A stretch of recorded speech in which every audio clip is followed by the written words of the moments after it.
अस्सलामुअलैकुम संगियां साथियों, सुनाओ की हाल चाल है तुहाडा। ते उम्मीद करें ना खैरियत ना हो सो यार। अज बड़े दिनों बाद व्लॉग सोचा बनाने। मैं आया उस मुफली चुनने वास्ते। कल जी असां पौड़े छोड़े लाए ते सिन्नी आई असां गाह छोड़ी आई जी। मौसम खराब होया वे ते बारिश आ गई तो खराब होनी है। इस तो असां जेड़ा सिन्नी आई गाह छोड़ी तो रात का वक्त है। इस तो जेड़ा वीडियो शीडियो कोना बना कने राती एडी समझ आनी कौन आई वीडियो दी। इस तो ते मजीद तुसां तो कहने क्यारे तो कहने कित्थे कित्थे लगी गई मुफली। दो क्यारे साढ़े एक असें दित्ता वेच ते इक्की चो असां जेड़ा आप चुनन शुरू कर दित्ती।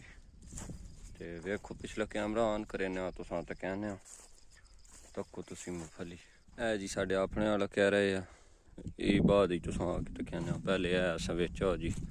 इस दे पौड़े जेड़ा लगे पे ए चेक करो। पौड़ा ना मुफली तुसां नजर आउंदी पई उसी ए चेक करो।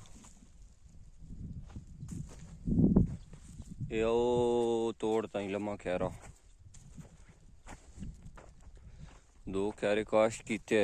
एक दिता वेच ते एक जेड़ा बचा गया उस चो सोचा आप जेड़ा खसा ते मजीद नाल तकरीबन सारे जितने भी कह रहे हैं इन्ना जेड़ा कई बिच हैं जिन्ना कणकां जेड़ा हुण इन्ना गड़ी गईयां।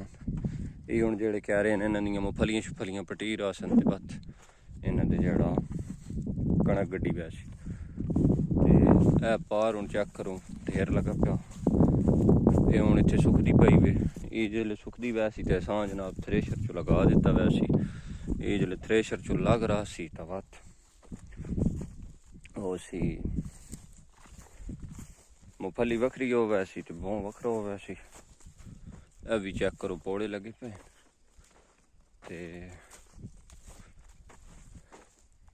ए दो तीन पौड़े ने इस क्यारे वाला तो ओका जेड़ा छांटी कर छोड़ी बस बिच ना तो खैर अजे भी तले कुछ कुछ मुफली पई वही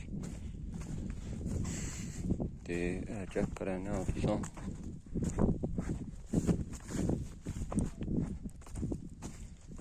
है जी। साढ़ा पौन था मुफली